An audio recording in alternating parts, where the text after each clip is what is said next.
The grand chamber stretched so far that Ambassador Marcus Webb could barely see the opposite wall. 3 kilometers of crystalline architecture rose in tiers around him, each level packed with alien representatives from civilizations he had only read about in briefings. Some floated in energy fields. Others hung from the ceiling on organic tendrils. A few existed as clouds of luminous gas contained in magnetic bottles. Marcus stood alone on a dark platform suspended above an abyss. The metal beneath his feet was cold, designed to intimidate. Around him, 247 species watched with eyes, sensors and organs he could not name. He wore a simple gray suit. No armor, no weapons. No protective field. Just cloth and buttons that looked primitive compared to the technology surrounding him. "Hi, Arbiter." Velkoth coiled his serpentine body around an elevated throne. His scales gleamed like polished copper under the chamber's artificial light.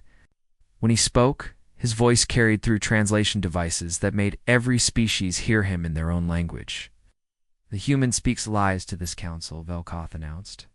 His forked tongue tasted the air. "Your kind claims peace, yet our intelligence networks have traced 43 conflicts to Earth's manipulation. 43 wars that benefit humanity while weakening council unity." Marcus smiled. It was not friendly. "Hi, Arbiter. With respect, your intelligence networks confuse correlation with causation. Perhaps they need better analysts." Angry sounds erupted from the tiers. Chittering, electromagnetic bursts, subsonic rumbles that made the platform vibrate. The Torvan delegate pulsed crimson inside its magnetic sphere. "This arrogance proves our point," the Torvan said. "Humanity has existed in our galaxy for only 2 decades, 20 years. Yet chaos follows wherever you establish embassies. Trade routes collapse. Alliance treaties fail. Border disputes escalate into violence." "Or," Marcus replied softly, "the conflicts were already there, hidden beneath council diplomacy. We simply stopped pretending everything was fine." Before Velkoth could respond, the massive chamber doors exploded inward. Not with fire, but with controlled violence that spoke of military precision. A strike team of Krau warriors marched through the sacred space, their 3-meter frames covered in exoskeletons that gleamed like black glass. Their leader, War Commander Throck, aimed a plasma cannon at Marcus. "The Krau Dominion has voted," Throck declared through the chamber's amplification system. "Humanity threatens galactic stability. You will be eliminated. Starting now, with you, Ambassador. Let Earth understand the price of interference." Marcus did not move, did not flinch. His voice remained calm. "Commander, are you absolutely certain you want to do this?" Throck fired. The plasma bolt struck Marcus's square in the chest. The energy should have vaporized him instantly, turned him to ash and memory. The council chamber erupted. Some species cheered, others screamed violation of sanctuary laws. But when the plasma dispersed, Marcus Webb still stood. His suit was destroyed, burned away by the impact. What lay beneath made even Velkoth's cold blood freeze. Scars covered Marcus's chest and arms, hundreds of them, crisscrossing like a map of ancient battles. But these were not normal scars. They glowed with faint blue light, pulsing with contained energy that hurt to look at directly. Marcus brushed ash from his shoulder. When he looked up at Throck, his eyes had changed. "They held something ancient and terrible," I asked, Marcus said quietly, "because in 6 minutes, every military installation in Krau space will go dark. In 8 minutes, your homeworld's defense grid will identify your own fleet as hostile. In 10 minutes, your empire will tear itself apart." He took 1 step forward. The platform cracked beneath his foot. "And in 12 minutes, High Arbiter Velkoth will explain to this council what humanity really is. He will tell you why Earth receives special dispensation despite being new to galactic society. He will reveal the secret the council has protected for 2 decades. Throck raised his cannon again, but his hand shook. "You see," Marcus continued, his voice reaching every corner of the massive chamber. "There is something the council discovered 20 years ago. Something they have desperately tried to keep hidden from you all." Velkoth rose from his throne. His usual composure shattered.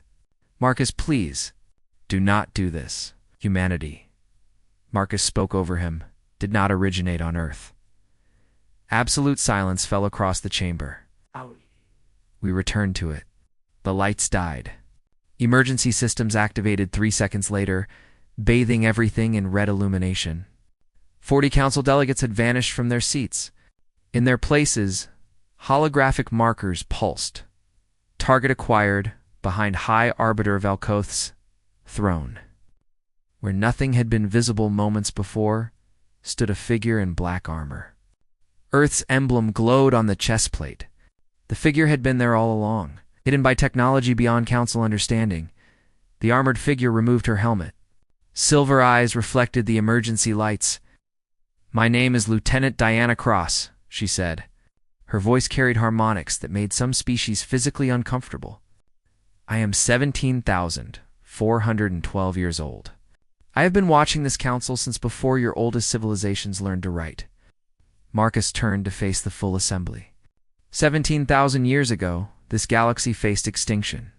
An enemy called the Devourers consumed entire star systems. Your ancestors were losing badly. Then we arrived. We called ourselves Wardens. We did not ask permission. We simply fought. For 2 centuries, we drove the Devourers back into dark space, Diana continued.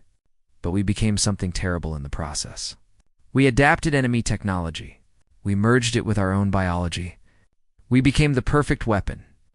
And when the war ended, Marcus said, the galaxy feared us more than the Devourers. The council of that era decided we were too dangerous to exist. They deployed a quantum weapon designed to erase our entire species from reality. Velkoth's voice was barely a whisper. We failed.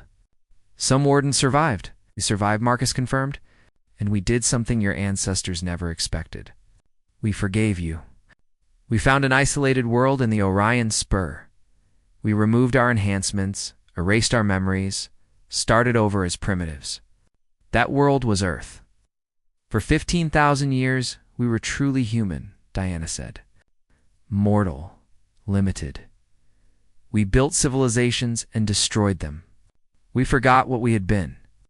But some of us stayed awake, Marcus added. Guardians who watched for the Devourer's return.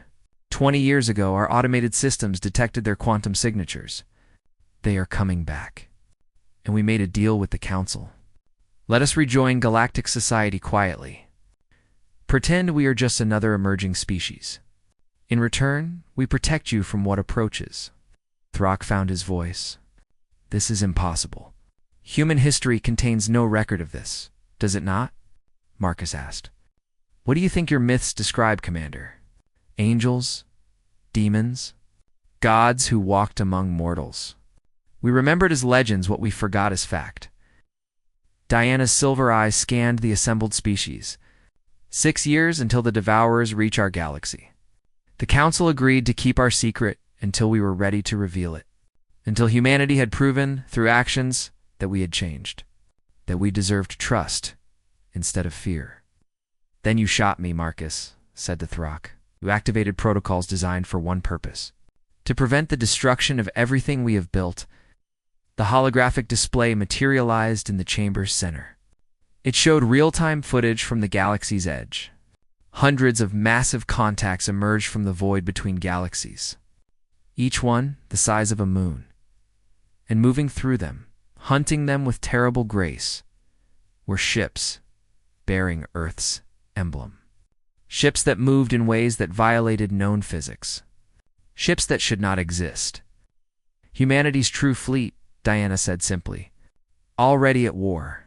Already protecting you, whether you wanted protection or not. The display zoomed closer on the approaching threat. What it revealed made even the most battle-hardened species recoil in horror. High Arbiter Velkoth ordered the chamber sealed. Crystalline walls darkened, blocking all external communications. 36 species tried to protest, but Core, the granite-skinned security chief, activated a suppression field that forced silence. Marcus remained on the accusation platform. But now War Commander Throck and his strike team were surrounded. The 40 missing delegates had reappeared, unharmed but shaken. Diana Cross stood behind Velkoff's throne like a statue carved from darkness. "What you are about to hear," Velkoff began, his voice trembling with strain, "is classified at Omega Black clearance. It has been hidden from you, not out of cruelty, but necessity." A holographic display filled the chamber's center. An ancient star map appeared, showing the galaxy as it was 17,000 years ago. Thousands of systems marked in red spread like disease across the spiral arms. "The Devourers came from dark space," Velkoff explained. "A swarm intelligence that consumed worlds. Not for resources, for information. Every civilization they destroyed became part of their collective mind. They learned from us as they killed us." The hologram shifted. Sleek black ships appeared, their surfaces absorbing light. Ships bearing a symbol every being now recognized with growing dread. Earth's emblem, but older, more aggressive in design. "The Wardens appeared without warning," Velkoff continued. "They offered no alliance, no negotiation. They simply told our ancestors to stay out of their way." "We fought for 200 years, Diana said from her position. "We developed ons that tore holes in space. We created an AI that could think faster than organic minds. We modified our own bodies until we barely qualified as the species we started as." The hologram showed battle footage, its ancient recording technology captured. Images of Warden ships moving through Devourer fleets like predators through prey. Weapons fired that made stars flicker and die. Entire solar systems used as ammunition. "You won," Ambassador Wraith said. His crystalline body had dimmed to near transparency. "You drove them back." "We did," Marcus confirmed. "But victory came at a cost. We had become exactly what we fought against. Ruthless, efficient, terrifying. When the war ended, the galaxy looked at us and saw their next extinction event."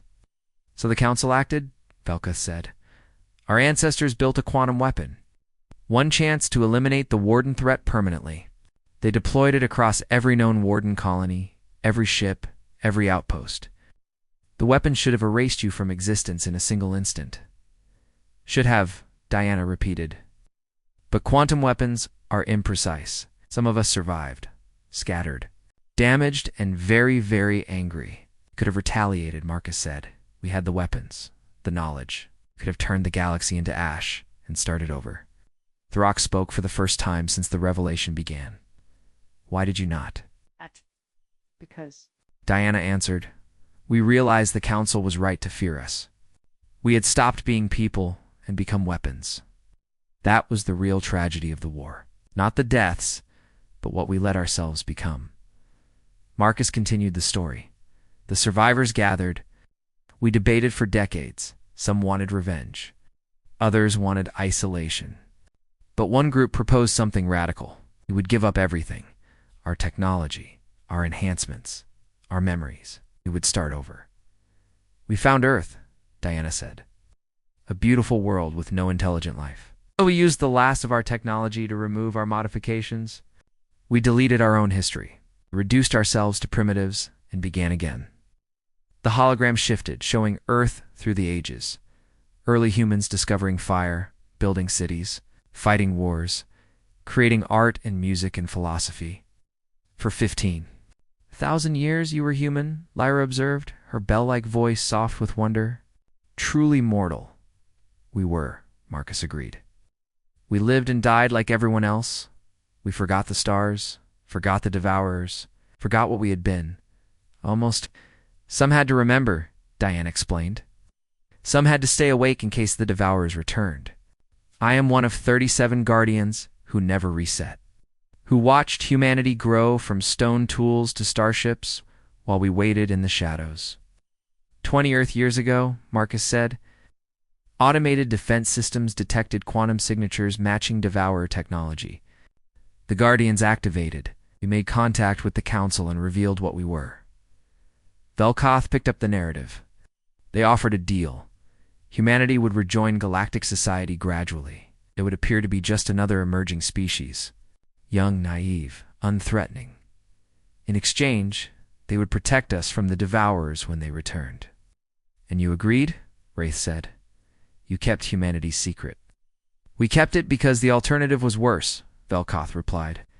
If the galaxy learned that Earth was Warden descended, panic would spread. Species would rearm, old alliances would shatter, we would tear ourselves apart before the Devourers even arrived. So humanity became your secret weapon, Throck said. His voice carried both anger and awe, hidden in plain sight. More than that, Diana said. We became your shepherds. Every trade dispute, every border conflict, every political crisis for the past 20 years has had Guardian oversight. Marcus saw the realization spread across alien faces. You manipulated us, Wraith accused. We guided you, Marcus corrected. We prevented wars that would have killed billions. We stopped weapons development that would have destabilized entire sectors.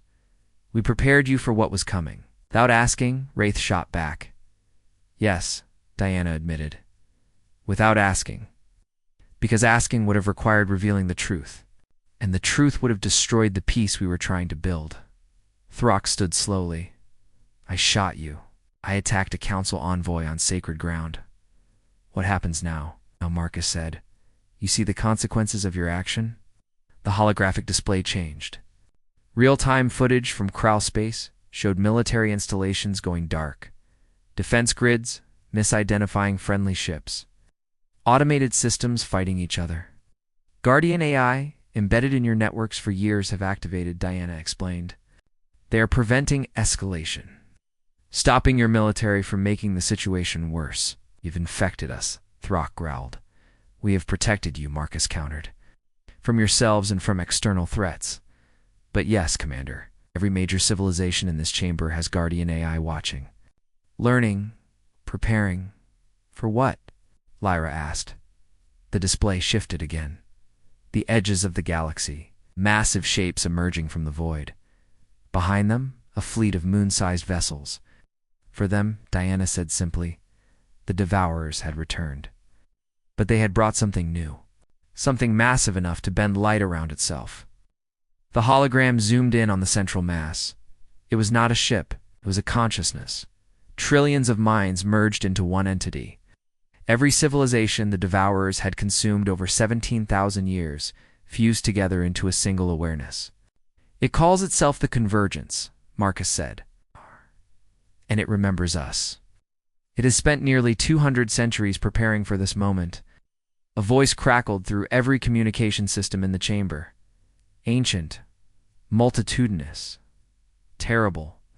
Wardens, we have not forgotten what you did to us. We are coming to finish what you started all those millennia ago. Transmission ended. Silence filled the grand chamber. Velkoth spoke into the quiet. So now you know. Humanity's not what they appear. Earth is not some young civilization stumbling into galactic politics. They are the galaxy's oldest defenders. And our greatest secret, the question now, Diana said, her silver eyes sweeping across the assembly, is what you choose to do with that knowledge. The display showed updated tactical information. The Convergence would reach inhabited space in 40 hours. Humanity's hidden fleet was engaging at the edge of the galaxy, fighting, dying, buying time, and every species in the Council had to decide whether to stand with the monsters who had protected them or run from the nightmare approaching. The evacuation lasted 90 seconds. Species that had spent hours debating trade agreements fled in terror. Their ships launched from the Grand Chamber's docking facilities in chaotic streams. Only the High Council remained. Velkoth, Lyra, Ambassador Wraith, 5 other senior members representing the oldest civilizations and the humans. Marcus stood motionless as information flooded his neural interface. Diana coordinated with Earth's Strategic Command, her eyes unfocused as she processed data that would overload most computers. War Commander Throck remained with his strike team, watching everything with the stunned expression of someone whose reality had shattered. Prometheus, Marcus said to the air. Give them the full briefing. A voice responded from everywhere at once.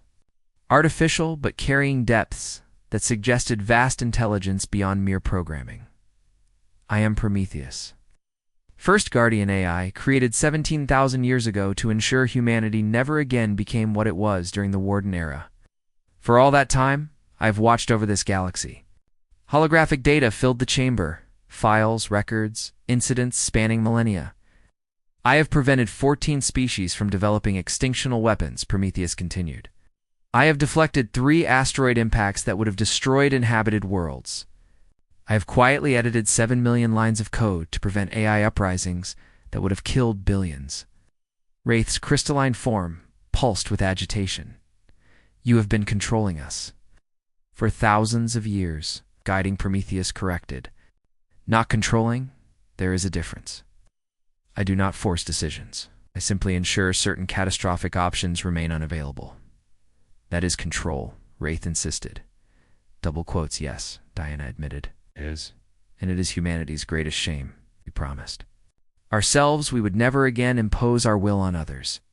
Yet here we are, secret shepherds managing galactic civilization like children who cannot be trusted, Marcus added. Commander Throke's assault forced our hand. We were not supposed to reveal ourselves for another decade. The timeline is broken. So now we offer you a choice. He pulled a small silver disc from his pocket and placed it on the platform. This contains codes that will shut down Prometheus and every Guardian AI. Full autonomy returns to every species.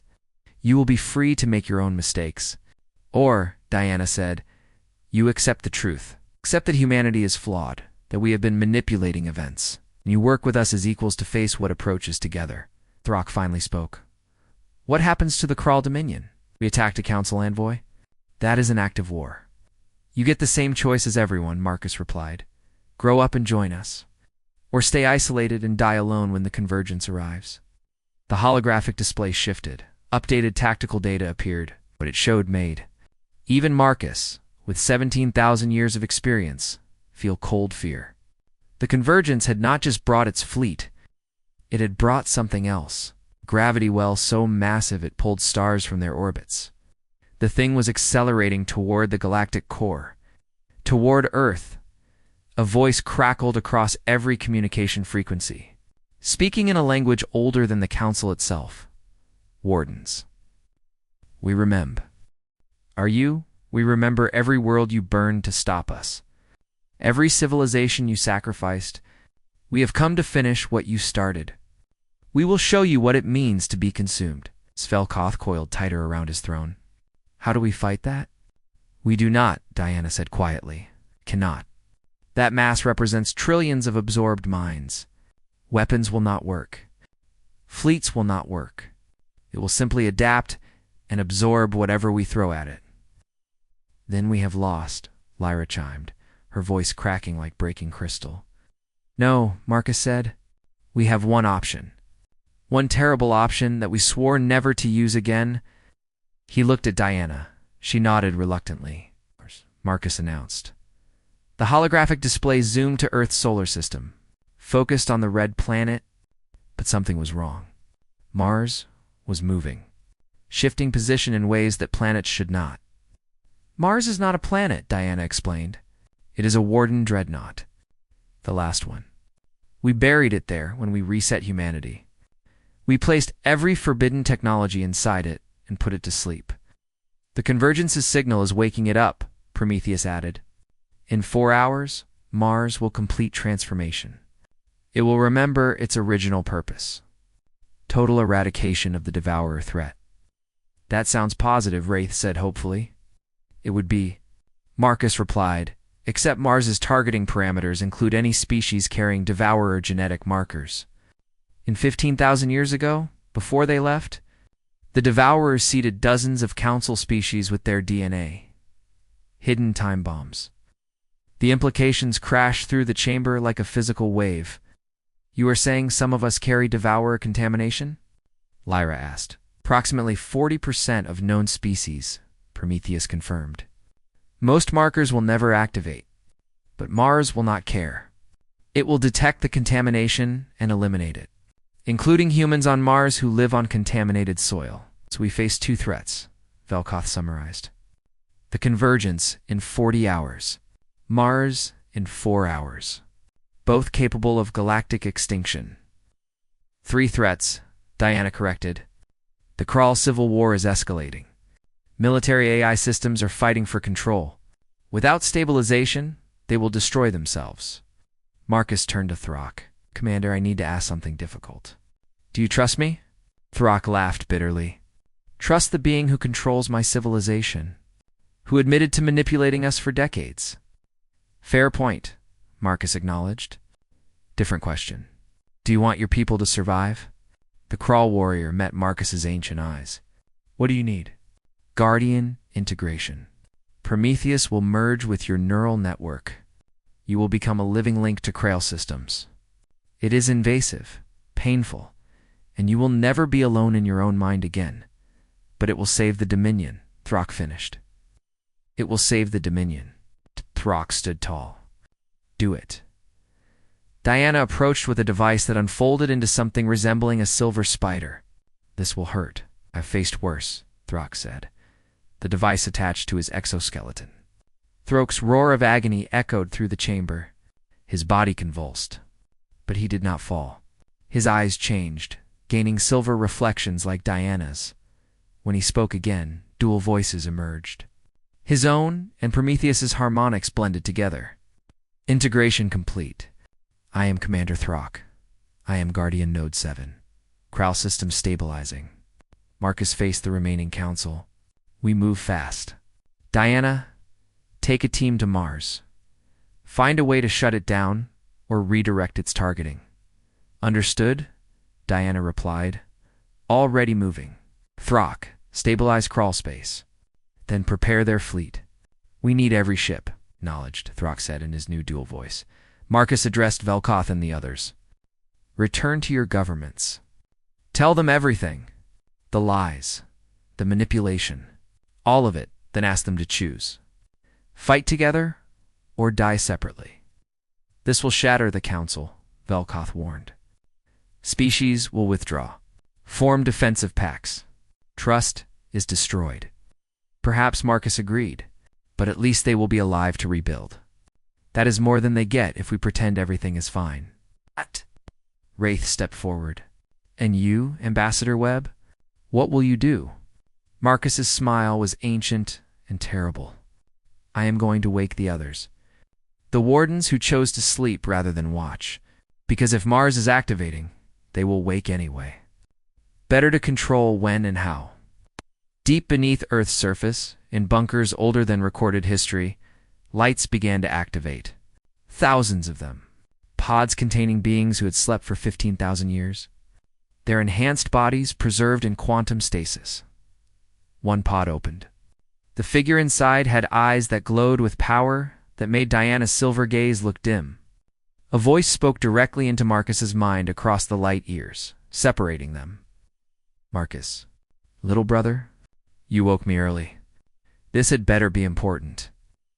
The holographic display showed her face. Marcus had not seen it in 17,000 years. His sister, the one who led the original wardens. The one even other wardens feared, General Kara. Webb. She was coming. The convergence reached the outer defensive perimeter exactly on schedule. Automated weapons platforms built by humanity over 2 decades opened fire. Missiles, energy beams. Kinetic projectiles traveling at relativistic speeds. Enough firepower to sterilize a solar system. It accomplished nothing. The massive entity absorbed the attacks. Converted energy into mass. Grew larger with every weapon strike. Behind it, the Devourer fleet spread across space like a dark tide. Hundreds of moon-sized vessels moving with terrible coordination at Earth's strategic command. Buried deep beneath the Swiss Alps, Marcus watched defensive lines collapse on tactical displays. Diana fought on Mars, trying desperately to prevent the ancient dreadnought from activating genocide protocols. Throck coordinated crawl fleets that barely held together after days of civil conflict. And General Kara. Webb was 30 minutes from arrival, brother. Her voice came through the quantum communicator, crystal clear despite the distance. You have made quite the mess. Hello, Kara, Marcus replied, unable to hide his weariness. It has been a long time, 17,000 years. I counted every one. No warmth in her tone. You promised we would never fight again. That humanity could be more than weapons. We tried, Marcus said. We really did try, yet here we are. Kara's image appeared on screens. She looked exactly as he remembered. Tall, powerful, eyes that held dying starlight. The council fractures. Half the species mobilize in panic. The other half tries to surrender to the convergence. Can you blame them? Ambassador Wraith asked. He had stayed at Strategic Command, representing the few council members standing with humanity. We learned our civilization was manipulated, that we were children under your protection. Pride is powerful, Marcus. Kara's laugh was harsh. Pride. How mortal. Do you know what I dreamed about for 15 millennia, Ambassador? Peace.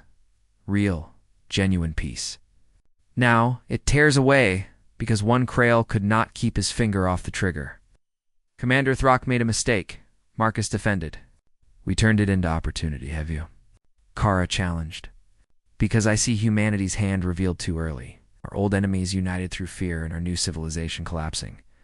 The tactical display flared red. The convergence breached the second defensive line. 28 hours until it reaches inhabited systems, Prometheus announced. Mars activation in 2 hours. Kral's civil war escalating despite Guardian intervention. Shall I continue? Prometheus, Kara said sharply. Status on gate protocol. Marcus's head snapped up. Kara, no. We agreed. Never again. That was before our situation became terminal, his sister replied. Prometheus. Status. The AI hesitated, unusual for synthetic intelligence.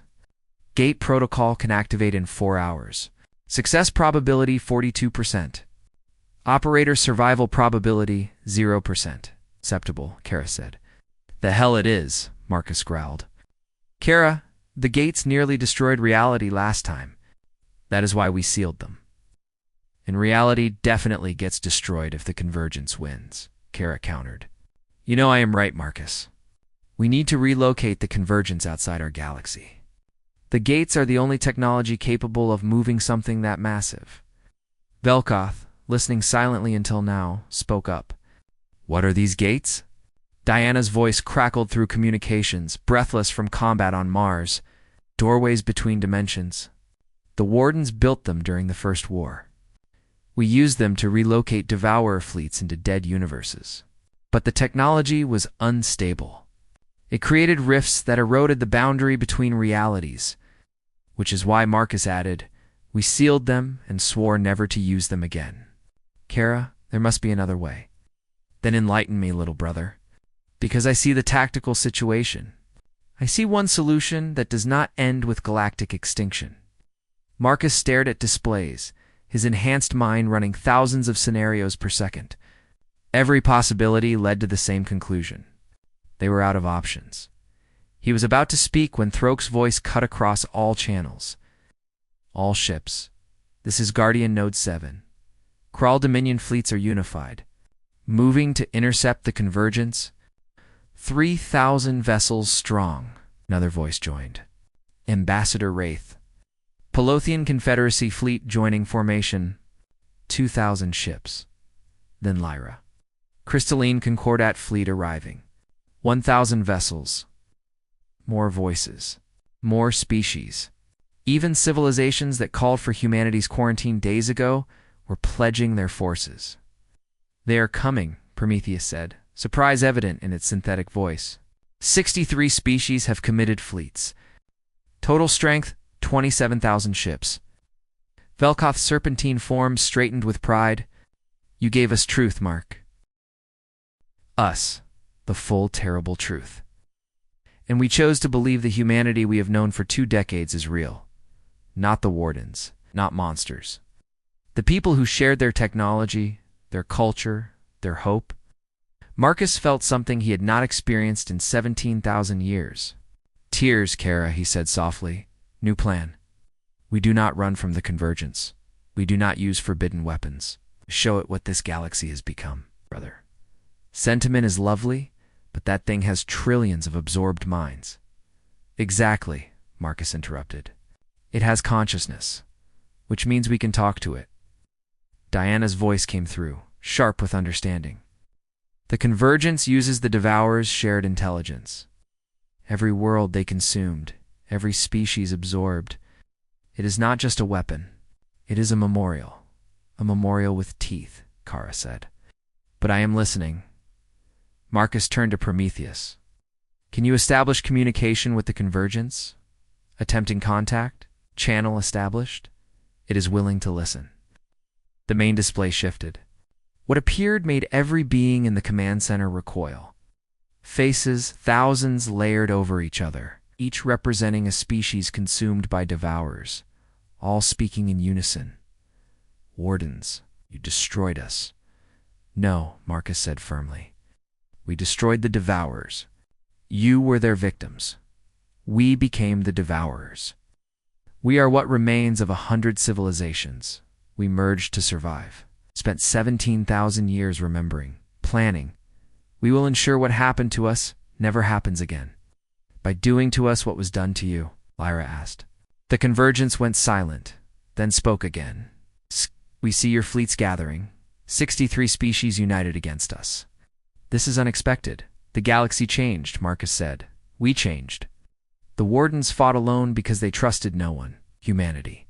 Fights together because we learned trust is the only way to survive. Pretty words, the Convergence replied. But we see your Mars, your dreadnought, your forbidden weapons. You remain what you were. No, Kara's voice cut in, gentle for the first time. That is what we were. Mars is our past. Those fleets are our future.